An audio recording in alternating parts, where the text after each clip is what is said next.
अस्सलामु अलैकुम वरहमतुल्लाह व बरकातुहू। नाजरीन, आज की वीडियो में उन लड़कियों के बारे में मैं कुछ कहना चाहती हूँ जो लड़कियाँ मैरिड हैं यानी शादीशुदा हैं, जो शौहर से ज़रा सी बात पर नाराज़ हो जाती हैं, छोटी छोटी बात को एक बड़ा बतंगड़ बना देती हैं, नौबत यहाँ तक आ पहुँचती है कि तलाक तक हो जाती है। तो मैं उन लड़कियों से कहना चाहती हूँ, क्या आपका शौहर जनाब आसिया के शौहर से भी जालिम है?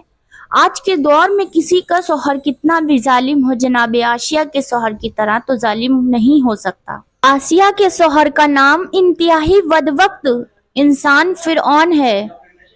वो फिरौन जनाब आसिया रदी अल्लाह ताला अन्हा को किस कदर तकलीफें पहुंचाता था। अल्लाह अकबर। जनाब आसिया जब नमाज पढ़ती हैं तो वजूद पर चाबुक डालता है। जनाब आसिया अल्लाह का नाम लेती हैं तो भूखा रखता है।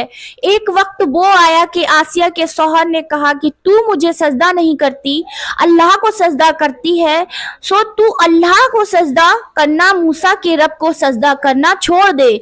जनाब आसिया ने कहा ये नहीं हो सकता। फिर आसिया के शौहर ने जनाब आसिया को दीवार से लगा दिया। आसिया को दीवार से खड़ा कर दिया गया और उनके हथेलियों पे, उनके सीने में, उनके पेशानी में, उनके पेट में, उनके घुटनों में खूंटियां ठोक दी गईं। जनाब आसिया अल्लाह का नाम लेती रही और सब्र करती रही। जनाब आसिया को यूं दर्दनाक सजा दी गई है, लेकिन मेरे आका, मेरे रसूल सल्लल्लाहु ताला अलैहि वसल्लम फरमाते हैं, मेरी उम्मत की कोई औरत अपने शौहर के जुल्म पर सब्र करेगी तो अल्लाह उसे जनाब आसिया के सब्र का सवाब अता फरमाएगा। लेकिन आजकल की औरतों को स्टोर जाने से उनके शौहर मना कर दे तो दिन भर उनका मुंह लटक जाता है। अगर कह दे तुम्हें माँ बाप के घर नहीं जाना तो झगड़ा करने लगती हैं। पता नहीं आजकल की औरतें इतनी बेबाक कैसे हो गई हैं। जिन औरतों को शौहर को सताते देखो तो समझ जाओ उनका ठिकाना जहन्नम है। अल्लाह के रसूल सल्लल्लाहु ताला अलैहि वसल्लम इरशाद फरमाते हैं, ऐसी बीवी पर अल्लाह और उसके फरिश्ते सारी रात लानत करते रहते हैं जिसका शौहर उससे नाराज होकर सो जाता है। मेरी बहनों, ये कितनी बड़ी बात है, जरा इस पर गौर करें। आजकल ना जाने कितनी रातें ऐसी गुजरी होंगी जिसमें शौहर अपनी बीवी से नाराज होकर सो जाते हैं। अगर कोई औरत नमाजी हो, तहज्जुद पढ़ती हो, तिलावत कुरान करती हो, गर्ज के सारी नेकियां करती हो, लेकिन इस हाल में उसकी मौत आए कि वो उसका शौहर उससे नाराज है, तो अल्लाह के रसूल सल्लल्लाहु ताला अलैहि वसल्लम इरशाद फरमाते हैं, तो ऐसी औरतें जहन्नुम में जाएंगी।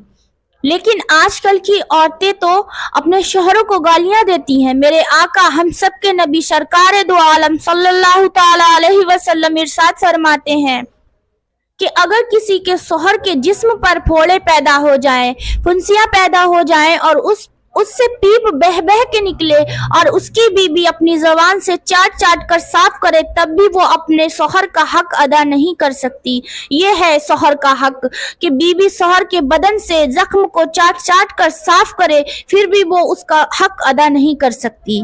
अल्लाह के रसूल फरमाते हैं कि अगर मैं अल्लाह के सिवा किसी और को सजदा करने की इजाजत देता, अगर अल्लाह ने ये हुक्म दिया होता कि अल्लाह के अलावा किसी और को सजदा करना जायज है, तो मैं औरतों को इस बात का हुक्म देता कि वो अपने अपने शौहरों को सजदा करें। लेकिन गैर अल्लाह को सजदा जायज नहीं, औरतों को ये इजाजत नहीं कि वो अपने शौहरों को सजदा करें, लेकिन औरत अपनी हर खुशी को अपने शौहर के लिए कुर्बान कर दे। सरकार फरमाते हैं कि मैंने औरतों को सबसे ज्यादा जहन्नुम में देखा, क्योंकि औरतें अपने शौहर की नाशुक्री करती हैं। यानी उनको हर दिन हर चीज मिले और कभी कोई चीज अगर ना मिले तो वो फौरन ये बात कहती हैं, आखिर तुमने मेरे लिए क्या ही किया है। जब से इस घर में आई हूँ मुझे खुशी नहीं मिली, तो ये नाशुक्री नहीं तो क्या है। और नाशुक्री सिर्फ शौहर की ही नहीं बल्कि अल्लाह रब्बुल इज्जत की भी नाशुक्री है। ऐसी औरतें जहन्नुम में जाएंगी। और आजकल के माँ बाप भी ऐसे हैं कि अपनी बेटियों को और बढ़ावा देते हैं।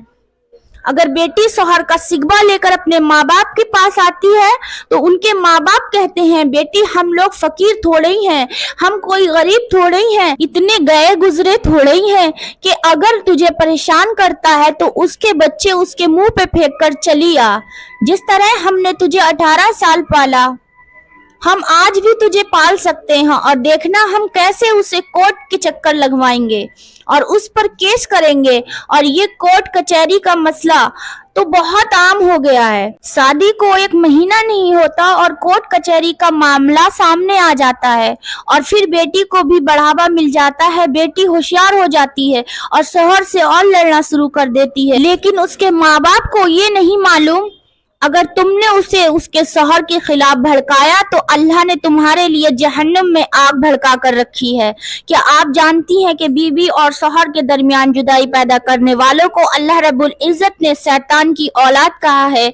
मैं उन माँ बाप से इल्तिजा करती हूँ जो माँ बाप अपनी बेटी को समझाने की बजाय और उन्हें बढ़ावा देते हैं। अगर कोई लड़की माँ बाप के घर अपने शौहर की शिकायत लेकर आए तो माँ बाप की जिम्मेदारी बनती है कि वो अपनी बेटी को तरबियत दे कि नहीं बेटी, वो तेरा शौहर है, तुझे उसकी फरमाबरदारी करनी चाहिए, बल्कि उसको समझाएं, ये नहीं कि उसके गुस्से को और भड़काएं। आइए मैं आपको बताऊं कि कल की औरतें कितनी फरमाबरदार हुआ करती थी, उनका हाल क्या था। सरकारे दो आलम सल्लल्लाहु ताला अलैहि वसल्लम के जमाने में एक सहाबी, उनको सफर के लिए जाना था।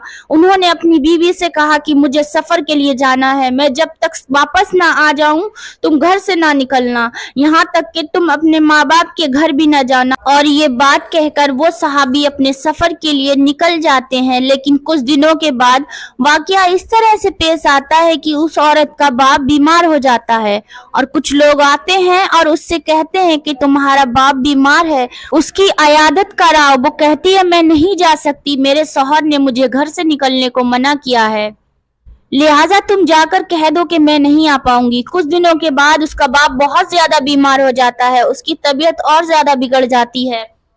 फिर वो लोग आते हैं और कहते हैं तुम्हारे बाप की हालत बहुत ज्यादा खराब है, चलकर उसका दीदार कर लो, उसकी जियारत कर लो, कहीं ऐसा ना हो कि फिर दोबारा तुम उसे देख भी ना पाओ। तो वो औरत कहती है कि पहले जाओ हुजूर सल्लल्लाहु ताला अलैहि वसल्लम से इसके बारे में पूछ कर आओ कि मेरे शौहर ने मुझे मना किया घर से बाहर निकलने को, क्या मैं अयादत के लिए जा सकती हूँ। चुनांचे वो लोग जाते हैं और अर्ज करते हैं ये वाकया सरकार से, और मेरे सरकार फरमाते हैं उसके लिए बेहतर यही है कि वो अपने शौहर की फरमाबरदारी करे। लिहाजा वो औरत खामोश होकर अपने घर बैठ जाती है और अपने बाप की जियारत को भी नहीं जाती। कुछ दिनों के बाद उस औरत का बाप इंतकाल कर जाता है और वो ही लोग आते हैं और कहते हैं कि अब तो चलकर आखिरी मर्तबा उसका दीदार कर लो क्योंकि तुम्हारा बाप अब इस दुनिया में नहीं रहा। ये बात सुनती है और उस औरत की आंखों से आंसू जारी हो जाते हैं, लेकिन फिर भी वो कहती है कि जाकर सरकार से पूछ आओ, वो जो कहेंगे मैं वही करूंगी। लिहाजा सरकारे दो आलम सल्लल्लाहु ताला अलैहि वसल्लम फरमाते हैं उसके लिए बेहतर यही है कि वो अपने शौहर की फरमाबरदारी करे। और वो औरत अपने घर पर चुपचाप बैठ जाती है और उन लोगों को मना कर देती है। हालांकि उसके दिल में गम है, उसके दिल में गम का पहाड़ टूट पड़ा है, लेकिन उसके बावजूद भी वो सब्र कर लेती है। ऐसी होती थी पहले की औरत, ऐसी होती थी पहले की बीबियां। और उसी रात जब वो औरत सोती है तो वो ख्वाब में देखती है कि उसका बाप जन्नत के बागों में टहल रहा है, जन्नत का लिबास पहना हुआ है, सर पर ताज है। तो वो अपने बाप से पूछती है कि अब्बा हुजूर आप यहाँ क्या कर रहे हैं, आपको ये मर्तबा कैसे मिल गया। बाप कहता है बेटी मैंने ऐसा कोई अमल नहीं किया था जिसकी वजह से मुझको ये मर्तबा मिले, मैंने तो बस तेरी तरबियत की और तूने अपने शौहर की फरमाबरदारी की और तेरे इस सब्र के वजह से मुझे ये मुकाम मिला है। लेकिन आज शौहर कह दे सहेली के यहाँ नहीं जाना है, बहन के घर नहीं जाना है, पड़ोसन के यहाँ नहीं जाना है, तो औरतें नाराज हो जाती हैं और झगड़े पर उतर आती हैं। बल्कि हमारे मुआशरे का हाल ये है कि जब खाना पीना हो गया तो किसी न किसी के घर सारी औरतें जमा हो जाती हैं और फिर खुराफात पैदा होते हैं, गीबत होती है, चुगली भी होती है। जबकि आप मुझे बताएं कि सरकारे मुस्तफा सल्लल्लाहु ताला अलैहि वसल्लम के जानशीन सैयदना उमर फारूक रदी अल्लाह अन्हु ने औरतों को फितने की वजह से मस्जिद में आने से रोक दिया। बल्कि मस्जिद तो खुदा का घर है, वहां तो किसी तरह की कोई बुराई पेश नहीं आ सकती, लेकिन उसके बावजूद सैयदना उमर फारूक ने औरतों को मस्जिद में आने से रोक दिया, क्योंकि जो आने जाने में जो बेपर्दगी होगी उसकी वजह से फितने पैदा होंगे। तो फिर औरतों को उसके घर जाने की इजाजत कैसे हो सकती है जब मस्जिदों में जाने की इजाजत नहीं रही। ये जो आजकल खुराफात पैदा हो रहे हैं वो सिर्फ इसी वजह से होते हैं, इसके घर उसके घर जाने से होते हैं। हाँ, अगर औरत घर से बाहर जाए भी तो पर्दे के हालत में जाए तो ये एक अलग बात है, लेकिन वे काम की औरतें जमा हो जाती हैं और फिर पंचायत जोड़ती हैं। बल्कि आजकल तो हाल ये हो गया है कि सिर्फ घरों में नहीं बल्कि रास्तों पे बैठा करती हैं। आज मुआशरे का हाल ये हो गया है कि आज की औरतें इतनी फर्मा बरदार हो सकती हैं। पहले की औरतें अपने शौहर का एक कही हुई बात पत्थर की लकीर समझती थी। मैंने जो कुछ भी आप लोगों को बताया, अल्लाह रब्बुल इज्जत से तौफीक मांगे कि उस पे अमल करने की हमें शहादत नसीब हो। आमीन। अस्सलामु अलैकुम वरहमतुल्लाह व बरकातुहू।